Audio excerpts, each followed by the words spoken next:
repone rápidamente. No es como el eje de corticotropo, que demora semanas, meses incluso en reponerse, ¿no? Y hay un cuadro de insuficiencia adrenal en el caso del eje corticotropo. En el caso de este eje, no se recupera rápido, ¿no? Tanto es así, por ejemplo, una forma de anular este eje, por ejemplo, es en los anticonceptivos, en la mujer. La mujer usa anticonceptivos, ¿no? Anula todo el eje, ¿no? Y por eso no ovula. Esa es la función del anticonceptivo. Al suspender, al mes ya otra vez se está arreglando, ¿no? O sea, este eje se recupera muy rápidamente, no es como el eje corticotropo. Muy bien. Vamos a... Sí, claro. Buscando un poco de información también, había visto que en estos pacientes que no son y que no van a tener hipogonadismo y que van a tener una suspensión brusca, decía que podría tener síntomas de abstinencia, doctor. No sé a qué se refería con esto. Abstinencia, quizás se refiere a disminución de la libido, ¿no? Claro, el eje se va a interrumpir, pero como les repito, se recupera rápido en realidad. Claro, mientras use la medicación, como les digo, hay personas que usan testosterona por otros motivos, ¿no? Obviamente no va a haber espermatogénesis, va a provocar infertilidad mientras use la testosterona, ¿no? Pero después se recupera rápidamente, ¿no? También se usa en gimnasios, pues, ¿no? Los gimnasios usan a veces estos testosterona o análogos de testosterona, ¿no? Mientras use, va a haber infertilidad, ¿no? Dejan de usar y se recupera. Claro, los hacen asustar a veces, ¿no? Dicen, te vas a quedar infértil por usar eso, pero no es cierto, en realidad. Se recupera el eje, ¿no? Salvo haya una enfermedad. Muy bien, vamos a... Doctor. Sí, claro. Buenos días, disculpe. ¿Hay algún otro efecto adverso o efecto secundario respecto a este uso continuo de esta testosterona? Bueno, como he dicho, y como era una de las preguntas del pasito, era cuándo no se debe usar, ¿no? Y de ahí se puede deducir qué efectos podría tener. Uno es poliglobulia, ¿no? Dos es crecimiento de la próstata, ¿no? Comienza a crecer más de lo normal. Y si tiene cáncer el paciente o tiene ya células neoplásicas malignas que todavía no se han detectado, acelera la presentación de un cáncer, ¿no? ¿Qué más? Básicamente esas dos, ¿no? Esas dos, y bueno, infertilidad mientras use la medicación, ¿no? Poliglobulia, próstata, me parece que son las más relevantes, ¿no? Muy bien. Doctor, disculpe, buenos días. ¿Existe un hipogonadismo subclínico? Sí, como en todo en endocrinología hay unos subclínicos, o sea, cuando los valores están muy cerca a los valores normales, ¿no? Digamos en el límite, se podría considerar subclínico. De hecho, como ha mostrado también en la exposición, tu compañero Miguel, ¿no? La edad es un factor de hipogonadismo subclínico, ¿no? O sea, pero es un proceso fisiológico normal, ¿no? A partir de los 20, 30, ya ustedes algunos, ¿no? Ya comienza a declinar la producción de testosterona. Y con la edad disminuye cada vez más, ¿no? Entonces, ese hecho se puede considerar hipogonadismo subclínico. Pero a diferencia de otras enfermedades, de otros subclínicos, no se trata, ¿no? En realidad no hay indicación de tratamiento, como han visto acá, porque estas son unas guías. Lo que han revisado sus compañeros son unas guías bastante actualizadas del hipogonadismo. Creo que salió el 2000, del año pasado o este año, ¿no? Es bastante buena la información que hay. Y dice ahí claramente que no se debe usar el tratamiento cuando se detecta hipogonadismo realmente, ¿no? Pero en la práctica se utiliza hormonas en estos estadios subclínicos, o incluso sin que haya hipogonadismo, por la edad solamente, a veces se usa testosterona. Obviamente, si se usa, hay que tener cuidado de la próstata, ¿no es cierto? Obviamente está contraindicado el paciente con cáncer de próstata. Pero sí, yo he visto en la práctica, acá no tanto en Cusco, pero en otros lugares, en Lima mismo ya se utiliza, pero en todo caso no está recomendado utilizar, ¿no? Yo sí Por una sus pregunta efectos más. adversos. Sí. Respecto al hipogonadismo, en los síntomas, signos y síntomas, ¿qué es lo que nos debería hacer sospechar en la consulta de que este paciente tiene hipogonadismo? Ah, bueno, depende de si es genético o adquirido, ¿no? Ahora vamos a revisar, porque voy a hacer una revisión del hipogonadismo. Disfunción sexual, ¿no? Ah, fracturas, ¿no? Fracturas, que el paciente tenga fracturas y que aparentemente sean contusiones no tan graves como para producir una fractura, ¿no? Y ahí Ani puso una relación, no sé si la puedes revisar, Ani, una relación de en qué personas se debe hacer pruebas, o creo que Miguel. Sí, doctor. Miguel. Sí, doctor. Pues, doctor, buenos días. Ese es más o menos las indicaciones, doctores, aquellos con sospecha clínica. Y la sospecha clínica era cuando los pacientes jóvenes presentaban fracturas, digamos, a contusiones pequeñas, era cuando, digamos, presentaban falta de espermatogénesis o Infertilidad también. infertilidad. Sí, doctor, porque el eje hipogonadal estaba justamente relacionado pues a lo que es producción de testosterona y espermatogénesis, doctor, es la manifestación del hipogonadismo. Solo cuando hay sospecha clínica se da tratamiento, doctor. Si no, antes no es nada Disfunción rentable. sexual, fracturas, infertilidad, ¿algo más había? Sí, doctor, pacientes que tengan VIH, diabetes mellitus u obesidad. Sí, eso es cierto, ¿no? Se ha asociado actualmente obesidad con hipogonadismo, ¿no? De hecho, en la relación que les he pedido que hagan de hipogonadismo adquirido primario, ¿no? Sí, Está también diabetes y obesidad, ¿sí? La diabetes y obesidad también pueden causar hipogonadismo. De hecho, la obesidad actualmente es un factor bastante frecuente, la obesidad, ¿no? Altera el eje gonadotropo. No se sabe muy bien. ¿Explica algo de la fisiopatología, de la obesidad e hipogonadismo, Miguel, en el artículo? No, doctor, no explica la fisiopatología, solo la menciona. Dice que esos pacientes son más Sí. propensos, o en ellos se debe sospechar también el hipogonadismo. Y para la Sí, no está evaluación claro la inicial, fisiopatología. sí, no está claro.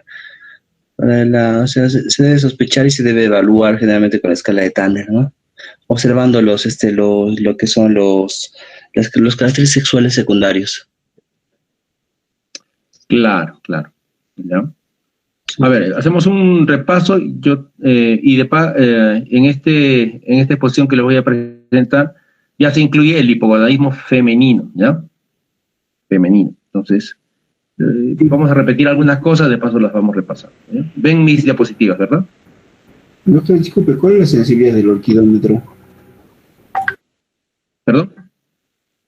¿Y la sensibilidad o especificidad del orquidómetro? El orquidómetro. No sé el número exactamente de sensibilidad, pero yo estimo que tiene una sensibilidad casi que llega al 100%, porque obviamente si un joven, ¿no? Le encuentras que no tiene, que no está en el rango que debe estar, ¿no? O sea, el testículo no está en 15, 20 centímetros cúbicos que debe estar, está en 12, pues obviamente ese paciente tiene algún problema de desarrollo en el testículo, ¿no? Es una prueba bastante confiable. De hecho, se hace en todos los pacientes que buscamos, que sospechamos de esto, le hacemos evaluación del orquidómetro. El orquidómetro sirve para diagnóstico de hipogonadismo, pero de los de tipo congénito, ¿no? Porque estos paralizan su desarrollo. Obviamente no sirve para los adquiridos, porque en el adquirido ya el testículo creció, ¿no? Ya creció, se desarrolló, llegó a su tope, y después de eso, que eso ocurre más o menos a los 18 años, después de eso, o sea, a los 20, 25, 30, 40, recién hace la enfermedad testicular, ¿no? Entonces ahí ya no sirve el orquidómetro. ¿No? Muy bien, ¿algo más? A ver, capaz con las diapositivas que voy a mostrarles se ve mis diapositivas, jóvenes. Sí, doctor. Cierto. Ok, un ratito voy a llamarme asistencia porque después me olvido.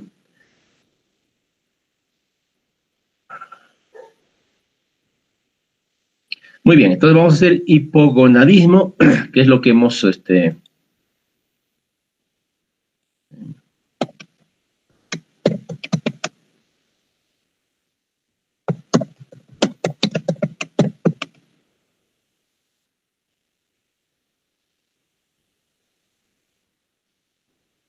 ya. Hipogonadismo. Ok. Entonces, una cosa que deben aprender a diferenciar es esto de primario y secundario, que siempre, yo me acuerdo cuando estaba en la universidad, siempre se me hacía confuso. Entonces, primario, pero es fácil, miren.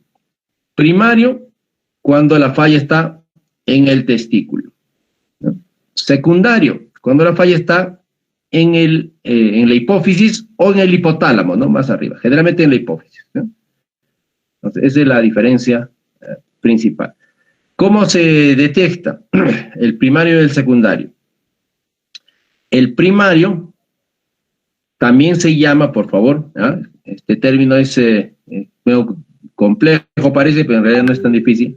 El primario también se llama hipogonadismo hipergonadotrópico. ¿Ah? Hipergonadotrópico. ¿Por qué? Porque como la falla está acá, en el testículo, entonces la LH y la FSH, que son gonadotropinas, se van a elevar, ¿no? Acá está por eso la línea más gruesa, se eleva.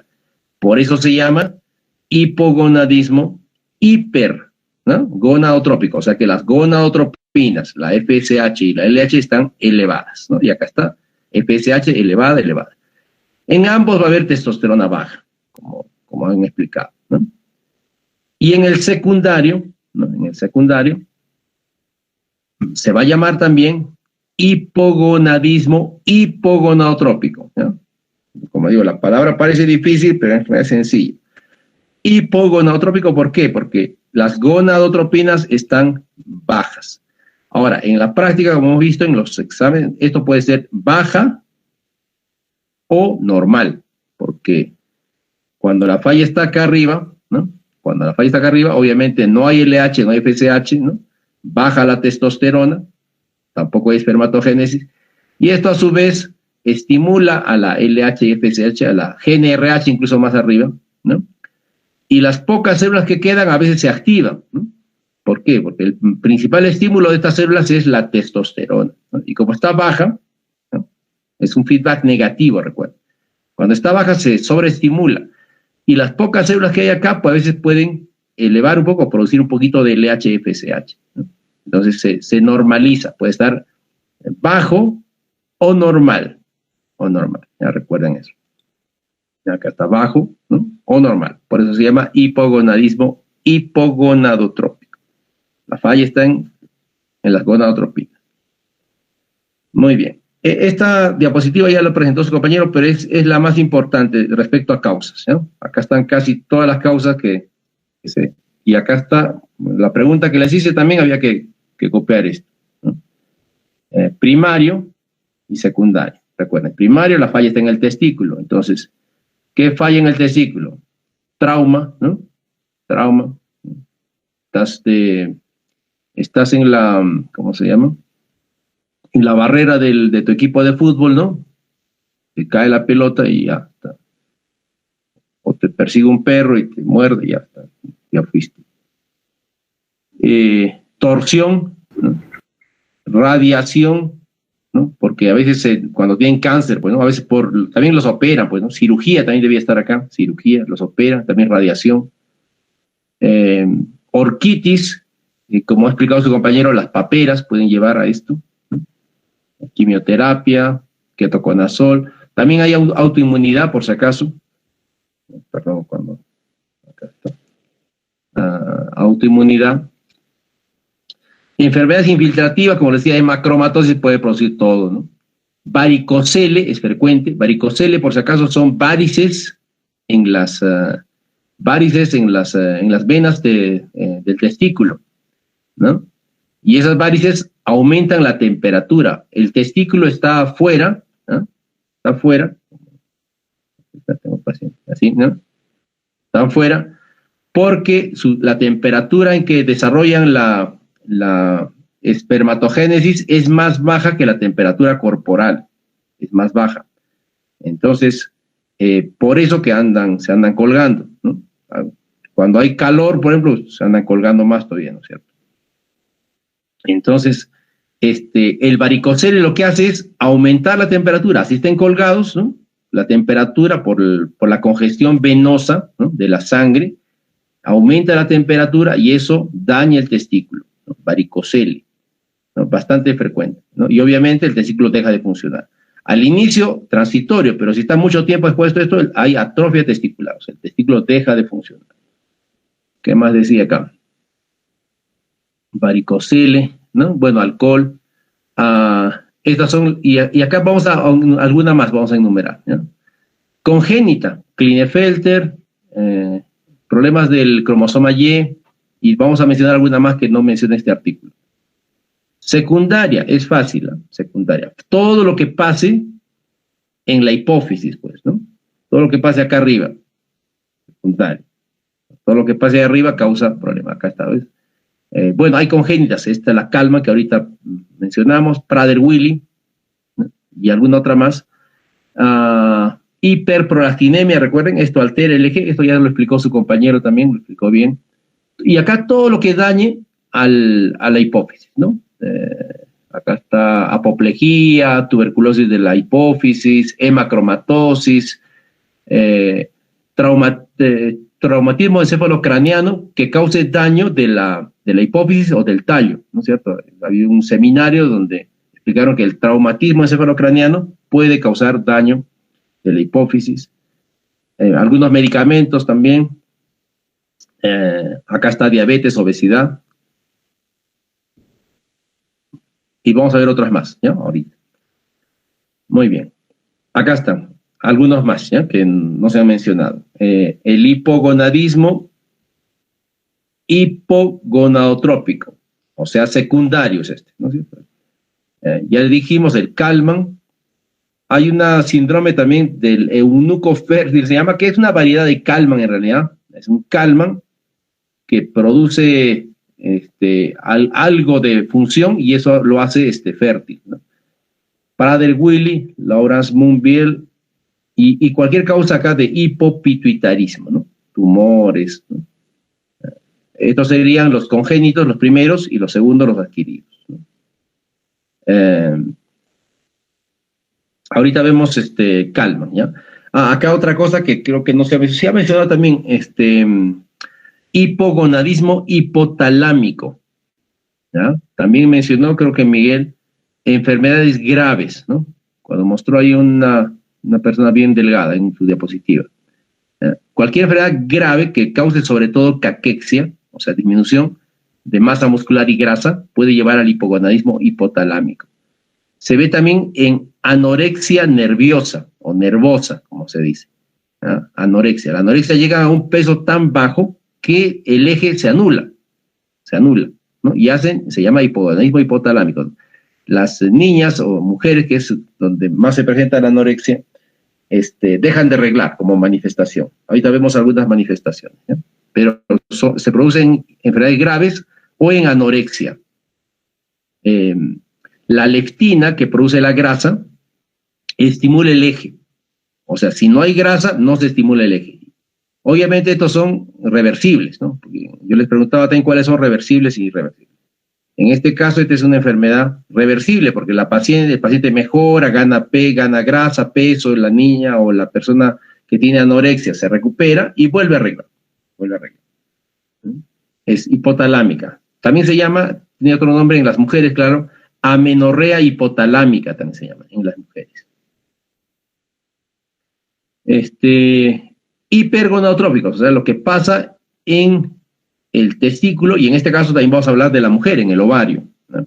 Klinefelter, ya dijo su compañero, Klinefelter, perdón, para despertar. Klinefelter, ¿no? Ya lo explicó, es una alteración del cromosoma, un cromosoma de más, ¿no? Que hace que el testículo se forme, pero no funcione. Recuerden que estos son problemas del testículo o del ovario, o de las gónadas, ¿no es cierto? Esta es una alteración genética, donde el niño nace con testículos, pero no crecen, no se desarrollan. Acá sirve, por ejemplo, el orquidómetro. En mujeres, una enfermedad con hipogonadismo hipergonadotrópico, el Turner o Turner, como síndrome de Turner, ¿no? Otra, el Noonan. Estas microdelecciones también la explicó en el seminario, microdelecciones del cromosoma Y. Estas son genéticas las primeras, ¿no? Y las adquiridas, ¿no? Cualquier cosa que dañe el testículo, ¿no? Torsión testicular, lo que hemos estado mencionando. En el caso de la mujer, falla ovárica, que también existe, ¿no? De hecho, la menopausia es una falla ovárica, pero fisiológica, ¿no? La mujer a partir de los 48, 50, 52 años, el ovario dice, ya me cansé de producir óvulos, ¿no? Acá se acabó, y deja de funcionar el ovario. De hecho, es un hipogonadismo hipergonadotrópico, la menopausia, fisiológico obviamente, ¿no? El ovario falla. Pero puede fallar antes de tiempo, ¿no?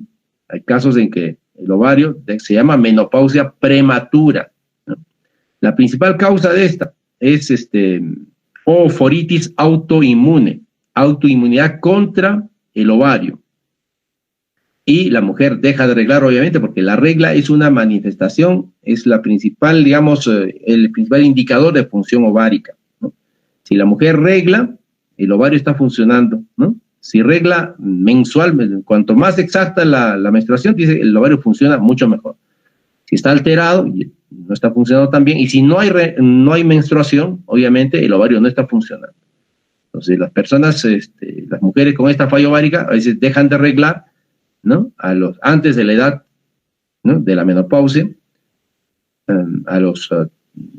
puede ser muy prematuro, 20, y he visto casos de personas muy jóvenes, ¿no? 20, 30 años, ¿no? Tenía una paciente que recién casados y pensaba que ya se había embarazado y era una falla ovárica, ¿no? Qué triste a veces. Bueno, falla ovárica, ¿no? Generalmente autoinmune. Fármacos, ya lo explicó Miguel, los mismos fármacos son para la mujer, por si acaso, ¿no? Y radiación, ¿no? En el genético, como comentaba por la pregunta, se usa el orquidómetro, es decir, el orquidómetro de Prader se llama, ¿no? Que en vez de estar, bueno, obviamente no se puede pesar el testículo, y claro, se podría medir sus diámetros, ¿no? Pero mejor es utilizar este orquidómetro, donde es fácil comparar, ¿no? Se examina el testículo y se lo compara con este orquidómetro, es muy sencillo, ¿no? Esto en azulito son prepuberales, ¿no? O sea, antes de la pubertad ya crece un poquito, ¿no? Para decir que el niño está empezando la pubertad debe pasar de 3 a 4 centímetros. Si el niño pasa a 4 centímetros, quiere decir que ya empezó su pubertad. Esa es la primera manifestación de inicio de la pubertad, como también creo que se dijo en el seminario. Esto ocurre generalmente a los 11 a 13 años en el varón, ¿no? Nosotros somos más retrasaditos que las niñas. Las niñas sí empiezan su pubertad a los 9 a 11 años, ¿no? Normalmente, 9 a 11 años. Nosotros entre 11 y 13 años, ¿no?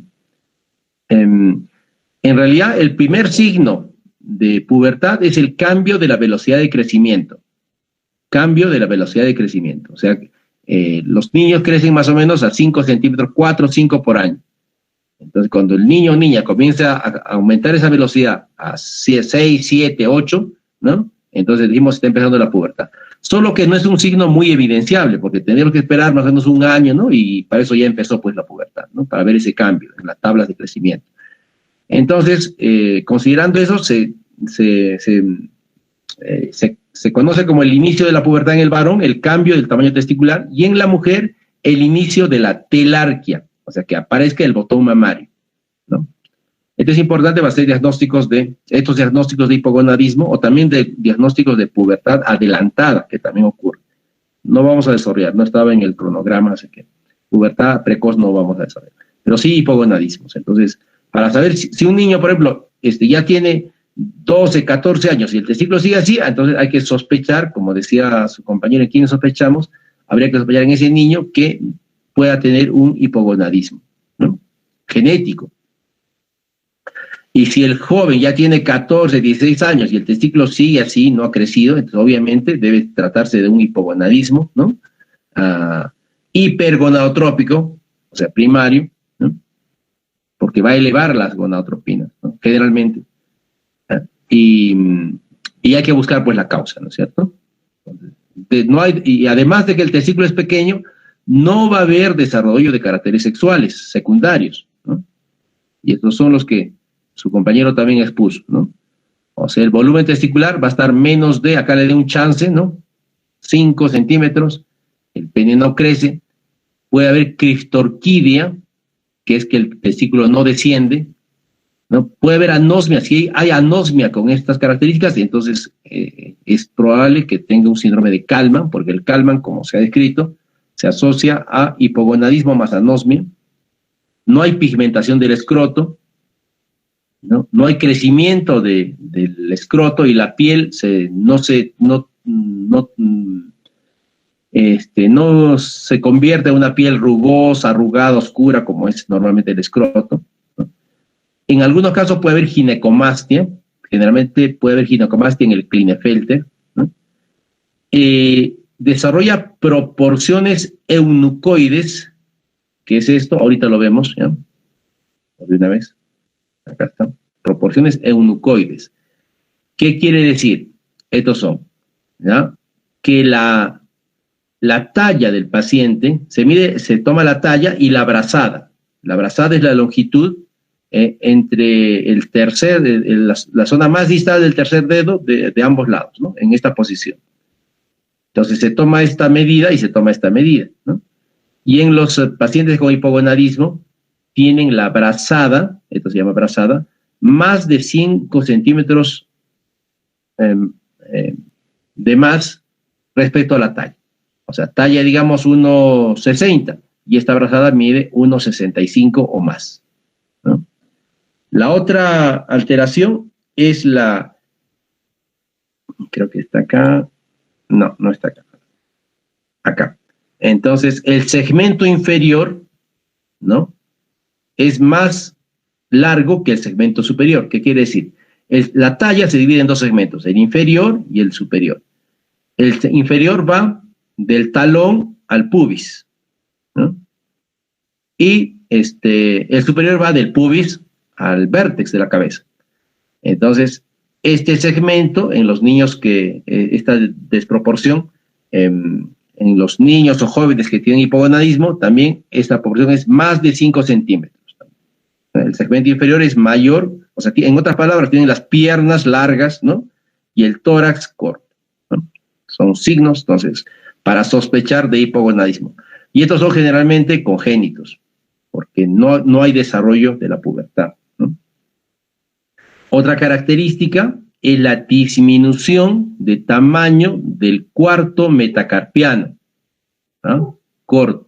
Y eso hace que el huesito que sobresale, ¿no? No esté al nivel de los huesos de los dedos del tercer y quinto, ¿no? Puedes hacer un signo de un lápiz y el huesito no llega al lápiz. Por si acaso no es patognomónico, a ver, ustedes por si acaso háganse, ¿no?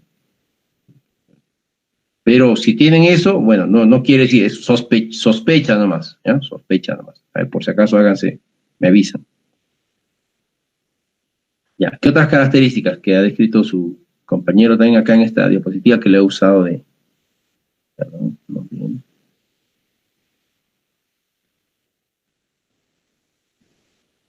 Ya, acá.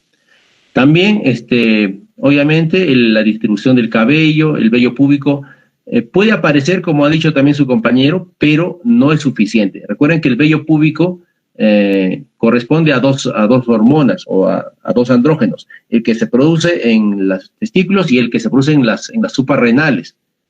Entonces, puede haber vello, pero en poca cantidad.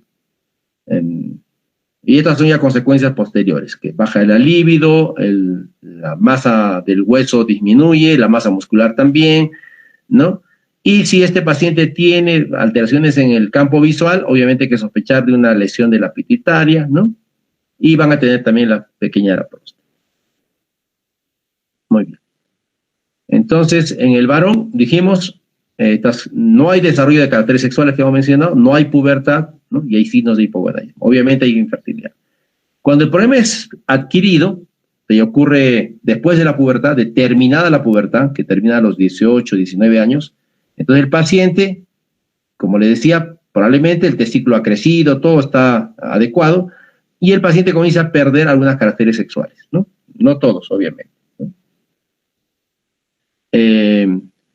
Una de las características que sospechamos, respondiendo también a la pregunta que hacían, es que comienza el paciente a tener menos vello facial, ¿no? Y uno le pregunta, ¿y usted se afeita?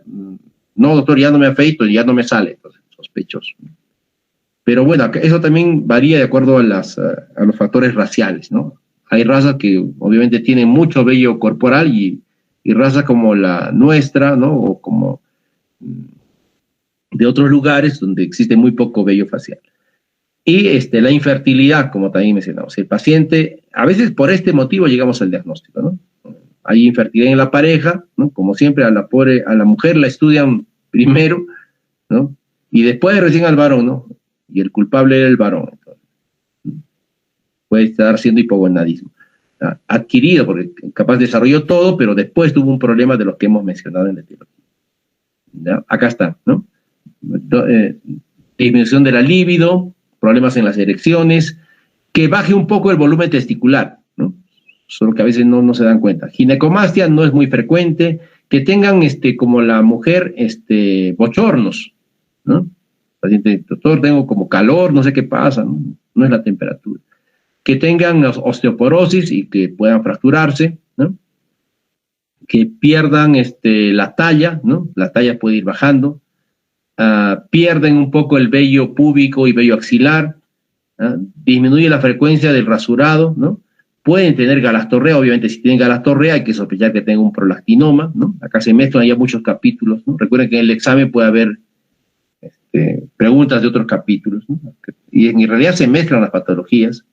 Alteraciones de la visión, que puede indicar que tiene una lesión pituitaria, baja la cantidad de músculo, baja, dicen, la energía, motivación. Esto, como es muy subjetivo, a veces es difícil de detectar, ¿no? Pero estos pacientes dicen que baja un poco la energía, ¿no? En la mujer, ¿qué problemas hay? Obviamente, si es genético, ¿no? No hay desarrollo de caracteres sexuales. O sea, la niña no, porque recuerden que las caracteres sexuales es la distribución de la grasa también, ¿no? Es distinta en el varón y en la mujer. La mujer distribuye más grasa en la zona púbica, en la zona de los glúteos, etcétera. Entonces, la niña no desarrolla estos caracteres, ¿no? No desarrolla. Y obviamente hay amenorrea primaria, o sea, no regla esta niñita, ¿cierto?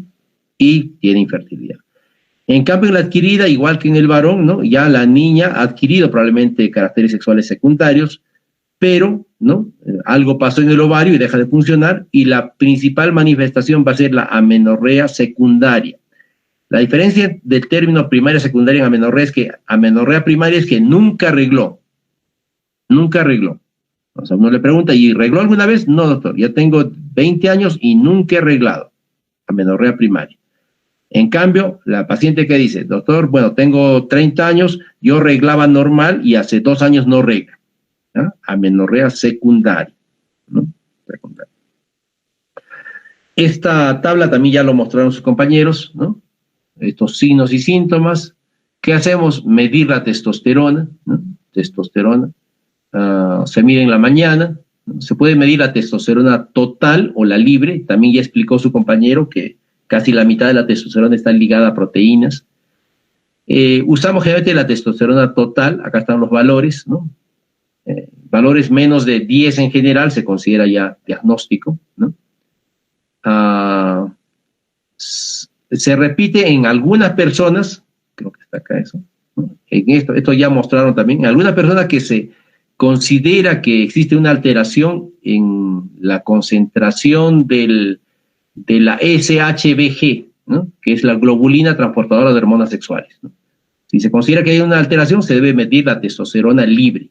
O sea, en estos casos, pregunta de examen, ¿no? Si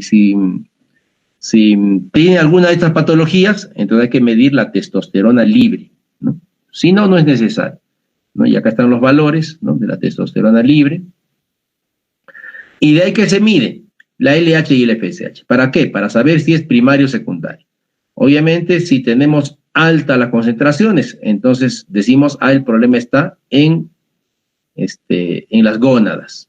Y nos vamos a hacer estudio de las gónadas, ¿no? Alguna enfermedad de las gónadas.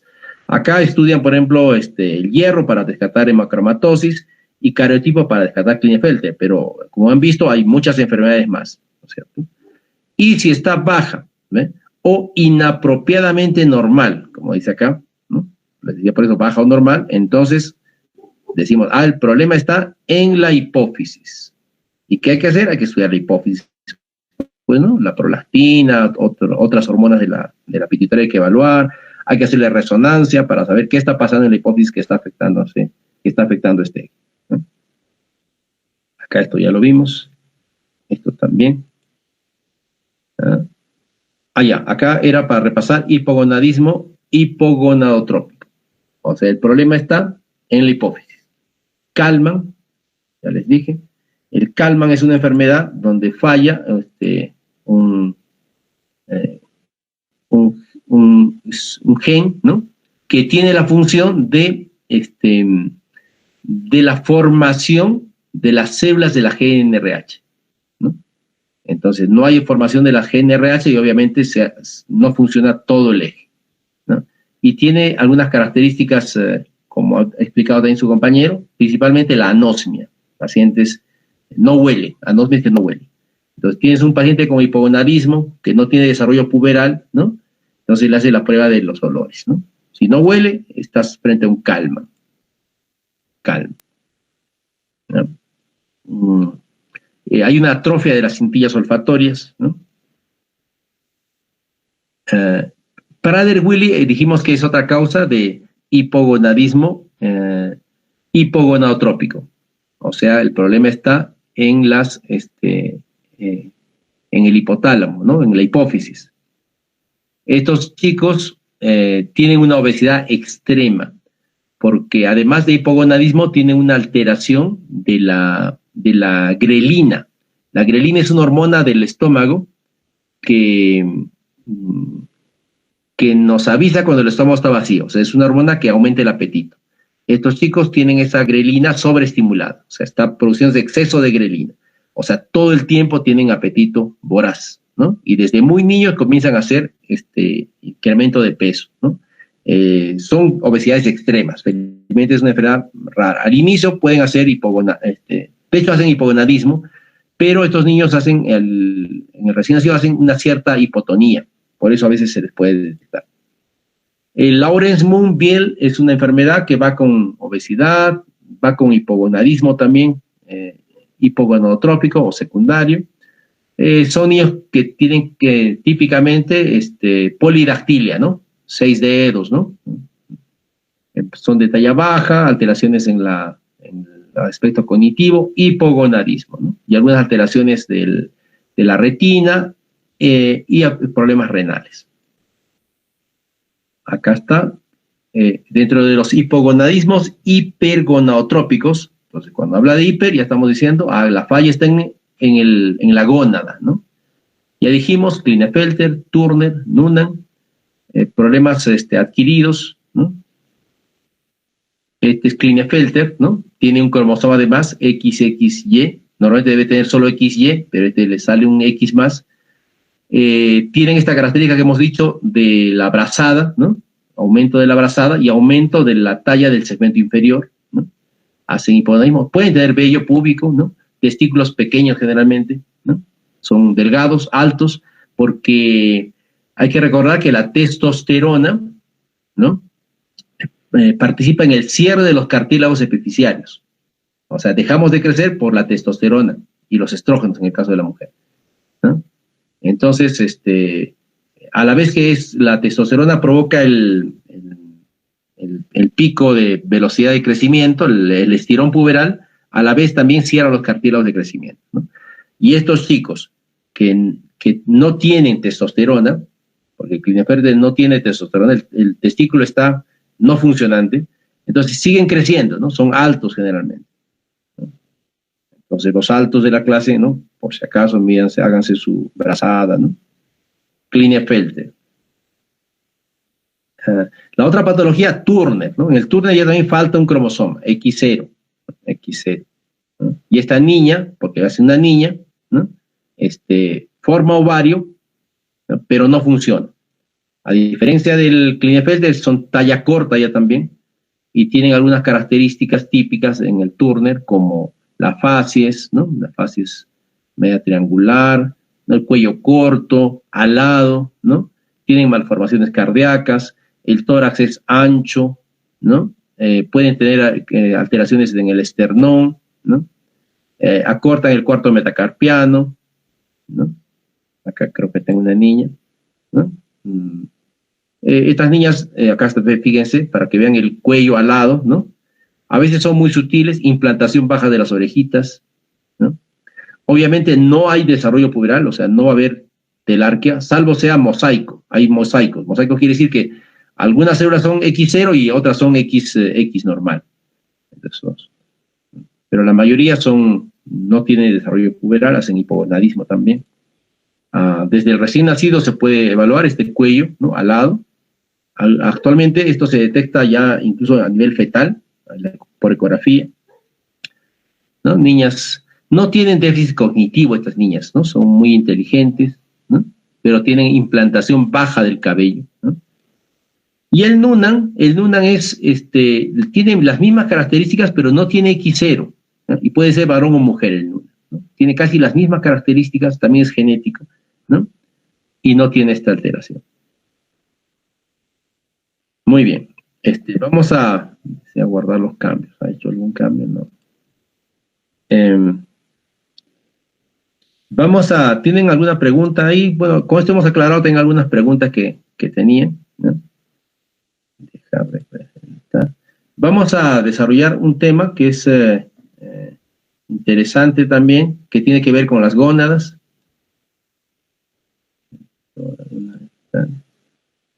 Que es trastornos de la diferenciación sexual. ¿Ya? Trastornos de la diferenciación sexual, que tiene que ver obviamente con hipogonadismo, pero acá existe un trastorno, o sea, en la formación de los genitales, ¿ya? La diferenciación sexual, están ahí, ¿no es cierto? ¿No? ¿Se ve la diapositiva, jóvenes? Sí, doctor. Gracias. Entonces, la diferenciación sexual obviamente habla de que la gónada se transforma en gónada masculina o femenina, ¿no? Esa es diferenciación sexual, ¿no? Para masculina y femenina.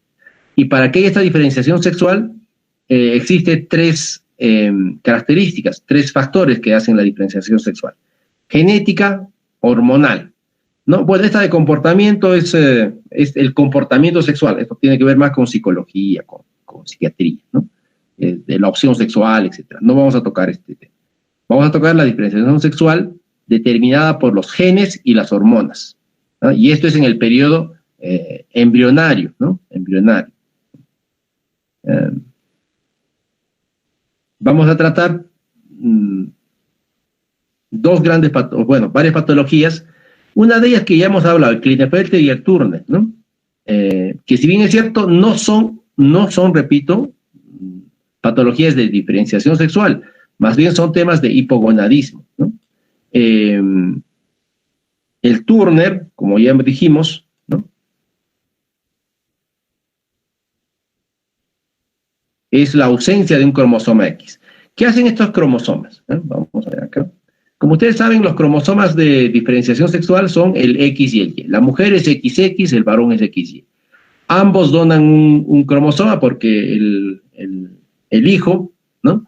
Va a recibir estos cromosomas y van a donar. La mujer dona un X, obviamente, ¿no? No hay otro. El varón puede donar el X o el Y. Por eso dicen que el varón es el que determina el sexo del niño.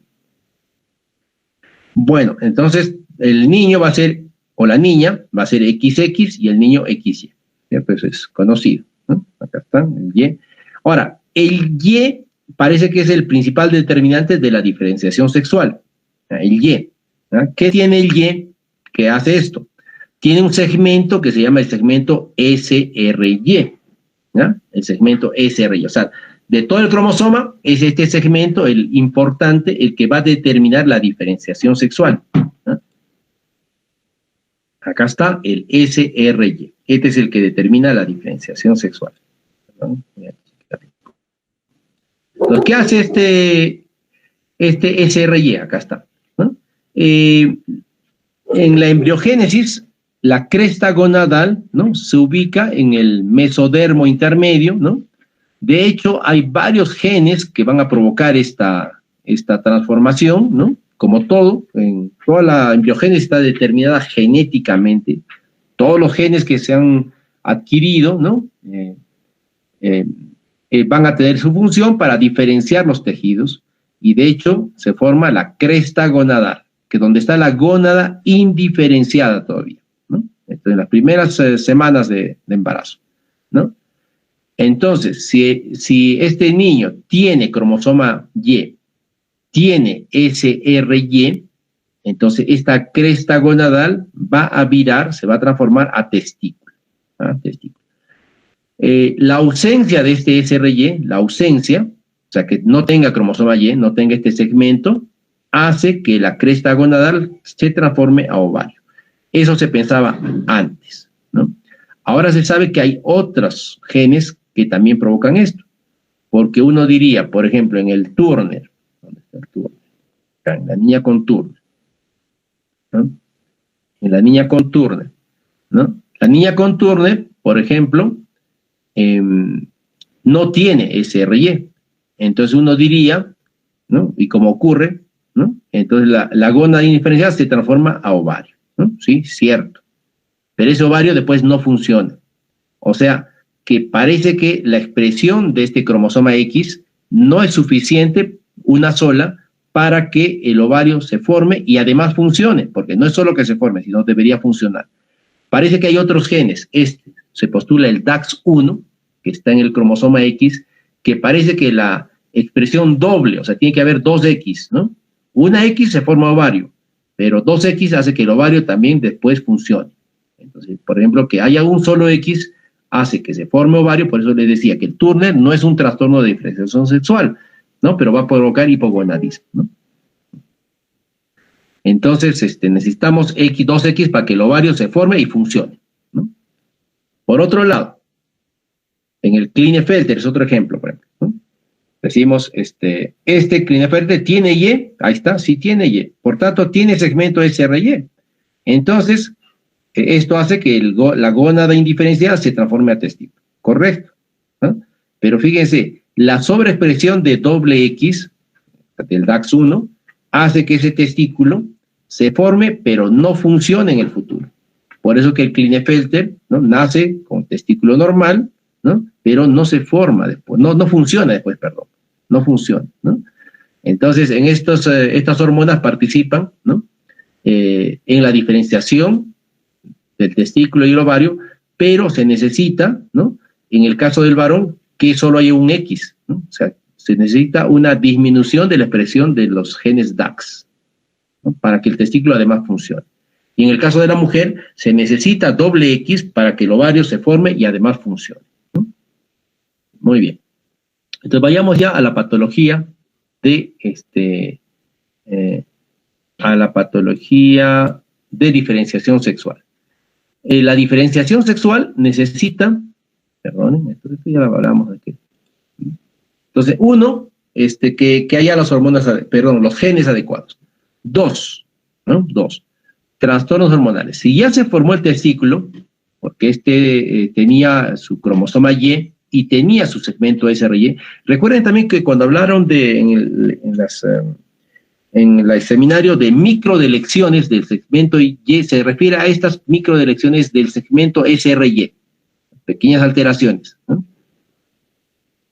O sea, que hay cromosoma Y, pero a veces no funciona adecuadamente, ¿no? Si funciona, se forma el testículo. Ahora, el testículo embrionario tiene funciones. De hecho, tiene 2 células, igual que el testículo adulto. Células de Leydig y células de Sertoli. Y tienen función en la diferenciación sexual. El testículo embrionario ya de hecho está produciendo testosterona, ¿no? Mucho más, ni el niño produce, el fetal sí, testosterona. ¿Para qué produce testosterona? Que la testosterona tiene varias funciones, ¿no? Todas estas. Formación del epidídimo, formación del conducto deferente y formación de la vesícula seminal, ¿no? A nivel embrionario, ¿no? Obviamente, si hay una deficiencia, no va a haber esto, ¿no? Entonces, necesito un receptor de andrógenos, ¿no? Para esto.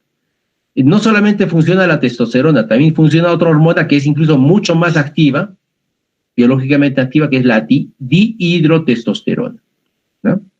La testosterona se transforma a dihidrotestosterona por una enzima que se llama la 5-alfa reductasa, ¿no? ¿Y qué hace la dihidrotestosterona? Bueno, ya se formó el epidídimo, el conducto deferente, la vesícula, pero necesitamos de la dihidro, porque la dihidro provoca el crecimiento del pene, el descenso de los testículos y la formación del escroto, ¿no? Todo eso provoca la dihidro.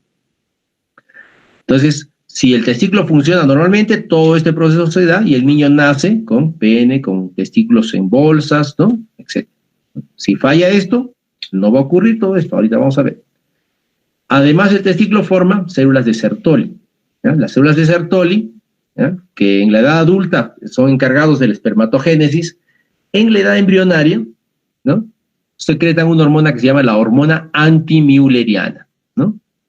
Antimülleriana. Y si ustedes recuerdan en embriología, el conducto de Müller, embrionario, va a dar lugar a el útero, parte de la trompa y la vagina. Como la barra de medicina, pues cuando hacen barra, cuando en la época que había campeonatos, ¿no? Útero, trompa, vagina, adelante medicina, ¿no es cierto? Entonces, cuando hablan de eso, dicen, son las células de Sertoli, ¿no?, que producen hormona antimülleriana, ¿no?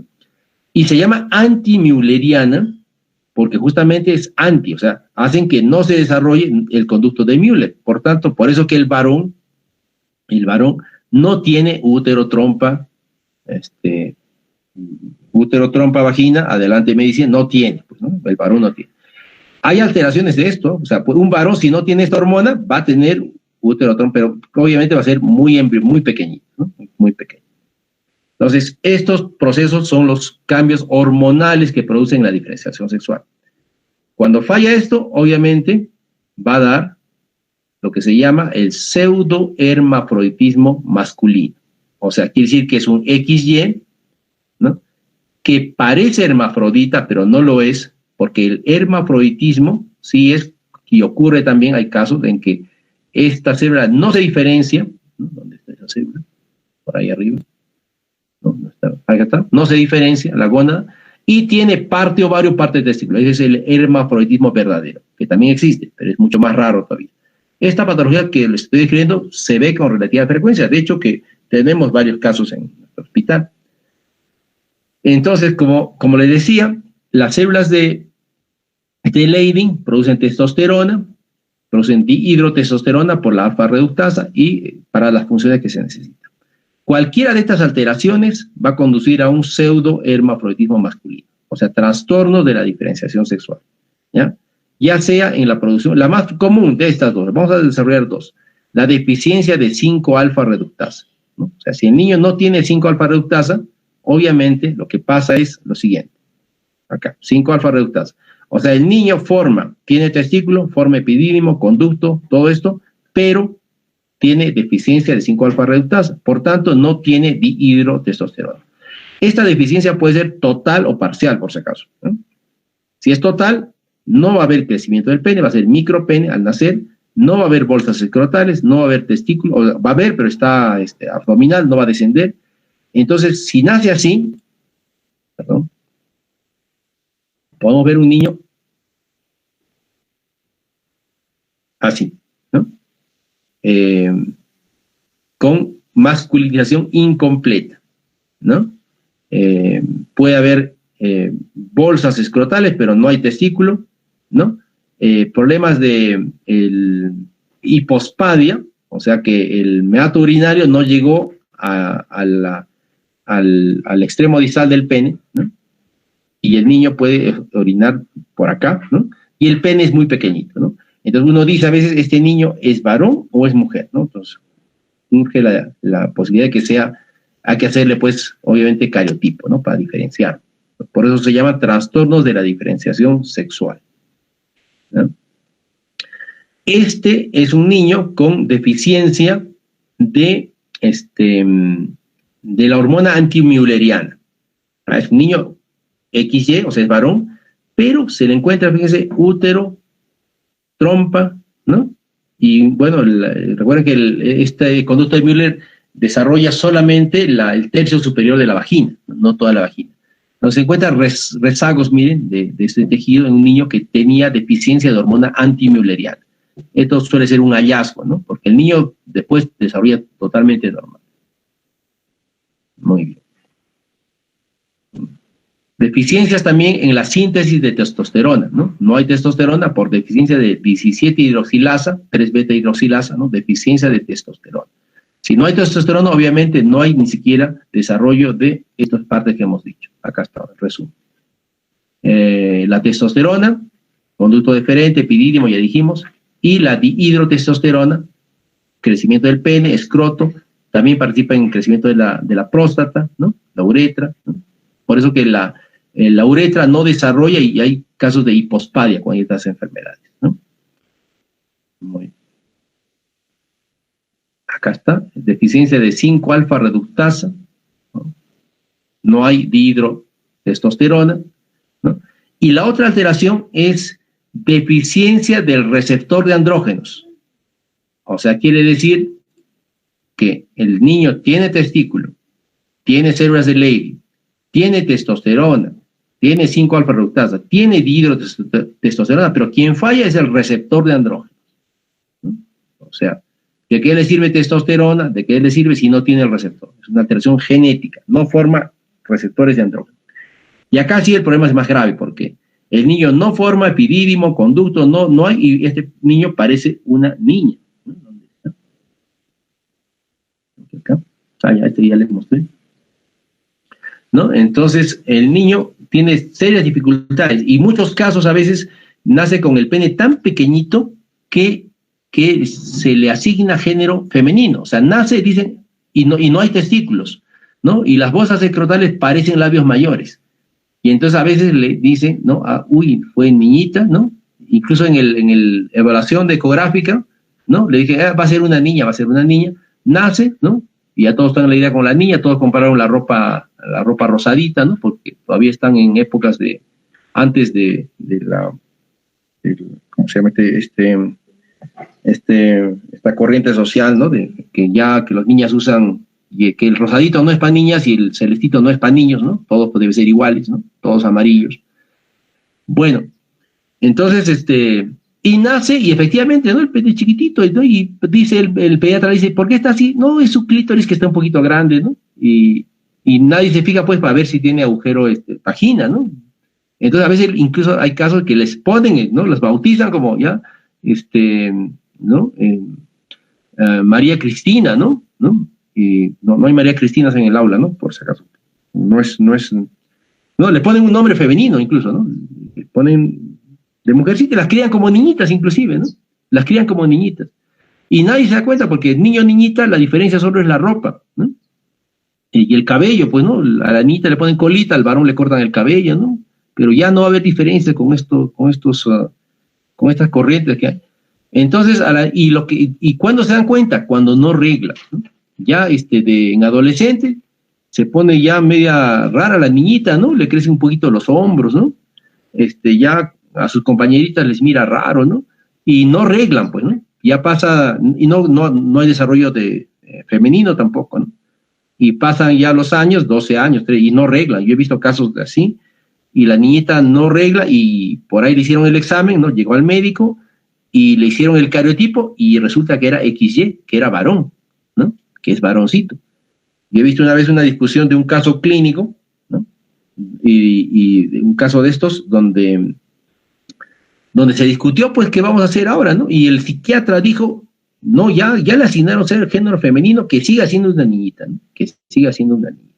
¿No? Actual, yo vi un estudio hace algunos años donde a todos estos pacientes se les hizo después una...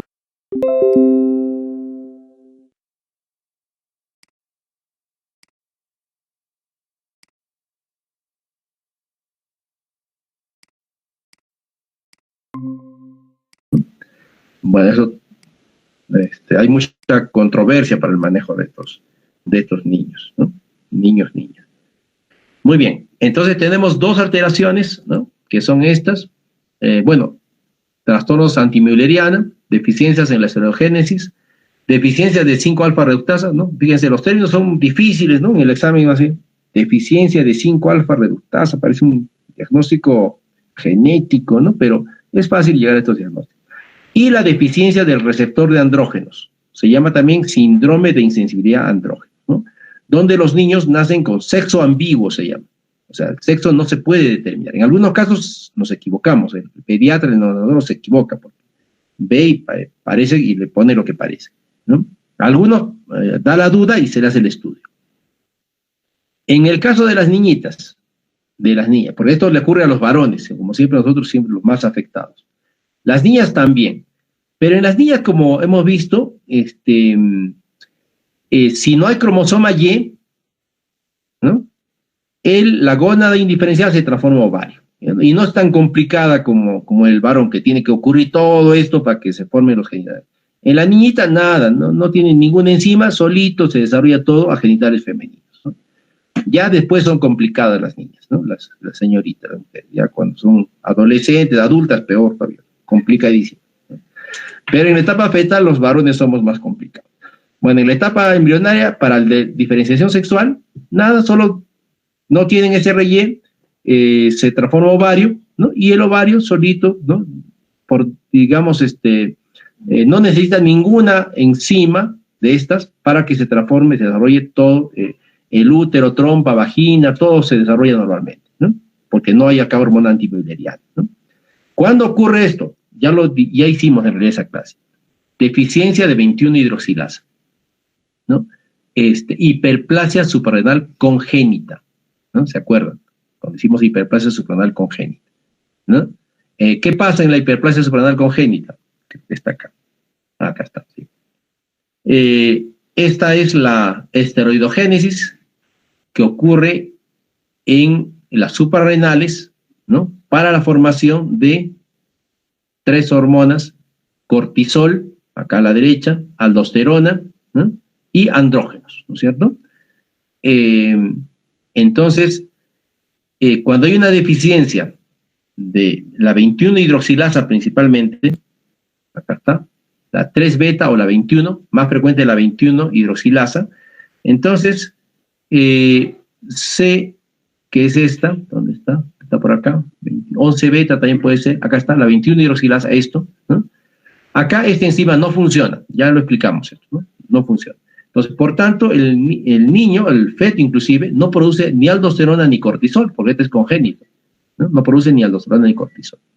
Entonces, esto ya explicamos que sería una insuficiencia adrenal, ¿no es cierto? El niño nace con hiponatremia o desarrolla hiponatremia en los primeros días. Pero también dijimos que al haber un corte acá, la deficiencia de cortisol, estimula a la ACTH, ¿no? Y la ACTH estimula todo este sistema. Pero acá hay un corte. No, a pesar de que se está sobreestimulado, no hay cortisol, pero el río va por otro lado, entonces se sintetiza más testosterona y dihidroepiandrosteronas, ¿no? Androstenediona, son hormonas masculinas. Esto ocurre a nivel embrionario y fetal, y esto sobreestimula el clítoris, y la niña nace con clítoris grande. Acá está otra vez, ¿no? Falla esta enzima, no hay aldosterona, no hay cortisol, y los andrógenos fetales aumentan, ¿no? Aumentan. Esto produce crecimiento de las suprarrenales, por eso se llama hiperplasia suprarrenal congénita, y la niña nace así, ¿no? Nace así. Masculinización de genitales externos, ¿no? Este en realidad es el clítoris. Como ven, no hay escroto, ¿no? Pero Si ven esto en un niño, dicen, este es un varoncito, yo quería siempre varoncito, dice, ¿no? Ahí está, nació varoncito. Pero es una se llama pseudo-hermafroditismo femenino, ¿no? Causado por hiperplasia suprarrenal congénita, ¿no? Es un XX, pero a veces le asignan, y hay duda, ¿no? Entonces, llaman al endocrinólogo para que defina, ¿no? Se detecta midiendo la 17-hidroxiprogesterona, como ustedes saben, ¿no? Muy bien, entonces, eso fue los trastornos. Bueno, hay más, son bastantes, pero estos son los que más se ven en la práctica, por eso que desarrollamos estos. Me parece que estos son los que deben aprender, ¿no? Bueno, hemos visto los trastornos genéticos y estos trastornos determinados por alteraciones en las enzimas, básicamente, que van a dar trastornos hormonales. Muy bien, jóvenes. Preguntas, comentarios.